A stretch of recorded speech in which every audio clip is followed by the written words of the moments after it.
Imagine walking into your favorite coffee shop on a typical morning. There's just one barista behind the counter, calmly serving customers as they come in. On a normal day, people arrive, place their orders, and leave with their drinks, satisfied and ready to start their day. The process is smooth, and everyone gets what they need. But now, picture what would happen if, suddenly, 1,000 people burst through the door all at once, each one shouting their order and demanding attention. The barista is instantly overwhelmed, unable to keep up, orders pile up, and soon, no one gets their coffee. The entire shop grinds to a halt, and chaos takes over. This is a perfect analogy for a denial of service, or DoS, attack in the digital world. Instead of a coffee shop, think of a website or an online service. In a DoS attack, the attacker's goal isn't to steal information or break into the system. Instead, they want to crash the website or service by bombarding it with far more requests than it can possibly handle. Just like the lone barista, a server has limited resources and can only process so many requests at once before it starts to slow down or stop working altogether. When too many requests flood in, the server becomes sluggish or crashes completely, locking out real users who just want to access the site or service. Think of it like a highway during rush hour. If you suddenly add millions of extra cars, traffic comes to a standstill. Nobody can get anywhere. A DoS attack creates a digital traffic jam, blocking access for everyone, not just a few unlucky users. The attacker sends a massive flood of junk data or fake requests from a single source, clogging up the server's lanes and making it impossible for real traffic to get through. As a result, regular visitors can't reach their destination. The website or service becomes unreachable, no matter how many times they try to reload the page. The service in DoS can refer to anything online. Media, wide shot of different digital devices connected to internet. Montage of various online services. It could be a news website, an online game, an email server, or even a corporate network that businesses rely on every day. The core principle is always the same. Overwhelm the digital front door with so many requests that it simply can't function anymore. For users, it looks like the site is broken, frozen, or completely offline. Pages won't load, and error messages pop up everywhere. It's as if the lights are on inside, but nobody's home. The entrance is blocked by a crowd that was created on purpose, just to keep you out. DoS attacks don't try to sneak in or steal anything. They simply slam the door shut for everyone, making the service unavailable to all. That's the kind of chaos a single attacker can unleash with the right tools and a bit of malicious intent, disrupting businesses, frustrating users, and causing digital mayhem with just a flood of traffic. How does someone generate so much traffic? In the world of cybersecurity, massive amounts of data flow across networks every second. But behind the scenes, professionals use specialized tools to simulate, monitor, and analyze this traffic, sometimes to test defenses, sometimes to expose weaknesses before attackers do. Enter Kali Linux, a digital Swiss Army knife for cybersecurity pros. It's a powerful open-source operating system designed specifically for security experts, penetration testers, and ethical hackers. Unlike Windows or Mac OS, Kali is built for security testing, not everyday tasks like browsing or word processing. Its focus is on providing a robust environment for digital investigation and defense. It comes loaded with hundreds of tools for probing networks, testing web apps, and analyzing vulnerabilities. From password crackers to network analyzers, everything a cybersecurity professional needs is at their fingertips. Ethical hackers use Kali to find weaknesses before real attackers do. By simulating attacks, they can identify and fix security holes, making systems safer for everyone. It's the go-to platform for penetration testing, simulating attacks in a legal, controlled way. This helps organizations stay one step ahead of cybercriminals. Kali's tools can scan networks, analyze traffic, and test password strength. They help experts uncover hidden vulnerabilities and understand how attackers might exploit them. It's not for beginners. It's a professional-grade environment for those who understand networks and security. Using Kali effectively requires knowledge, skill, and responsibility. Kali Linux itself isn't malicious. It's a neutral toolkit, like a hammer that can build or break. The same tools that protect can also be misused if they fall into the wrong hands.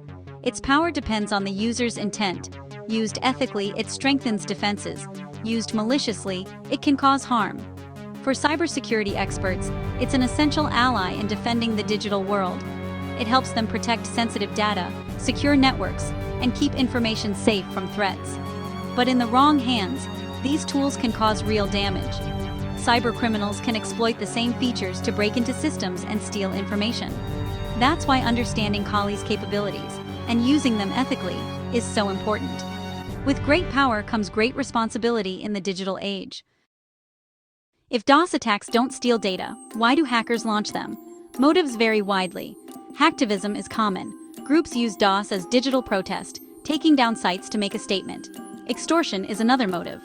Attackers crash a business's site, then demand ransom to stop. Revenge and personal grudges also drive attacks. Disgruntled employees or gamers might lash out. In online gaming, DoS attacks can knock out rivals during crucial matches. Sometimes DoS is just a diversion. While defenders scramble, attackers slip in elsewhere to steal data. The real damage isn't always the outage. It's what happens while everyone's distracted. DoS is a tool for chaos, protest, profit, or mischief. How do Kali Linux tools unleash this chaos? Let's break down the process and see how these powerful utilities can disrupt the digital world. It's all about overwhelming the target, flooding it with so much data and so many requests that it simply can't keep up. Normally, your computer sends a polite ping to check if a website's online, like knocking on a door to see if someone's home. But with Kali Linux's DoS tools, thousands of pings per second are unleashed, flooding the server with relentless traffic. These tools can start connections but never finish them, leaving the server hanging, waiting for a response that never comes, and wasting precious resources. Multiply this by thousands or even millions, and the server quickly runs out of capacity for real users, grinding to a halt. Of course, a single computer might not be enough to take down a big site with strong defenses. That's where distributed denial of service, or DDoS, comes in, using a botnet of compromised computers to attack from all over the world, making the assault much more powerful and harder to stop. Kali Linux tools can help hackers control these botnets, turning them into a global traffic tsunami that can strike any target, anytime. The result? A tidal wave of junk requests that's nearly impossible to block, overwhelming even the most robust defenses. That's how, with just a few clicks and the right tools, even the biggest and most secure sites can be brought down, leaving users locked out and businesses scrambling to recover. When a DoS attack hits, the server's traffic graph spikes. Suddenly, it's drowning in requests. The server's processor and memory max out, trying to handle millions of junk packets. Real users notice slow loading, broken pages, or error messages. The server struggles, services crash, and sometimes it reboots, only to be flooded again. After the attack, IT teams must carefully restore services and check for damage. Logs are analyzed to understand the attack and prevent repeats. Meanwhile, the business suffers downtime, lost revenue, and a damaged reputation. Customers may leave for competitors, and trust is hard to rebuild. The impact of a DoS attack lingers long after the traffic stops. DoS and DDoS attacks have taken down some of the internet's biggest names. In 2016, a massive DDoS attack on DN, a company managing domain names, knocked out sites like Twitter, Netflix, and Reddit across North America and Europe. The attack used a botnet of hacked smart devices, flooding DN with traffic and making huge parts of the web unreachable. Online gaming networks like PlayStation and Xbox Live have also been hit, often during holidays, leaving millions unable to play. Hackers sometimes target government and financial sites as protest, like when Anonymous attacked Visa and MasterCard for blocking WikiLeaks donations. These attacks show that no one is immune. Businesses, gamers, and even governments can be targets. The fallout is massive lost revenue, angry users, and shaken trust. DoS is a weapon for chaos, activism, and disruption on a global scale. Websites aren't defenseless. There are strong ways to fight back. Over-provisioning is one building servers with extra capacity to absorb small attacks.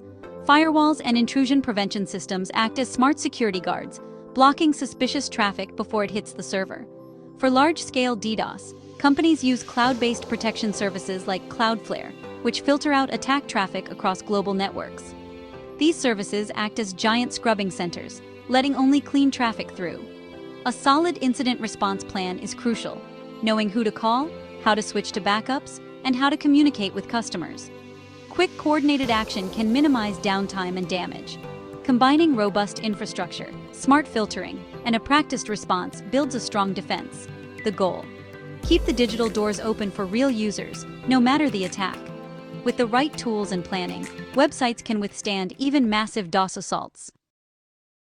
It's vital to know, launching a DoS attack is illegal and carries serious consequences. In the US, it's a crime under laws like the Computer Fraud and Abuse Act, with penalties including fines and prison. Only professional penetration testers with written permission can legally simulate attacks. Using Kali Linux tools to attack a site without consent is like smashing a shop window. It causes real harm. Beyond legality, there's an ethical duty. Cybersecurity skills should protect, not destroy. Ethical hackers use their knowledge to strengthen defenses and keep people safe. Disrupting services for profit, protest, or curiosity violates that trust. The impact can be severe: lost sales, disrupted hospitals, or silenced communities. With great power comes great responsibility. Use your skills to build, not break. Your choices define your legacy in the digital world. In summary, DoS attacks are digital traffic jams, meant to shut down, not steal. Powerful tools like Kali Linux can defend or disrupt, depending on who wields them. Even giants like Twitter and PlayStation have fallen victim, but strong defenses can keep services running. The key lesson: learn how attacks work so you can stop them, not cause them. Ethical hacking is about building shields, not breaking doors. The world needs more digital defenders, curious, skilled, and ethical. Use your knowledge to protect, not harm, and help create a safer internet for everyone. True power lies in defending what matters most.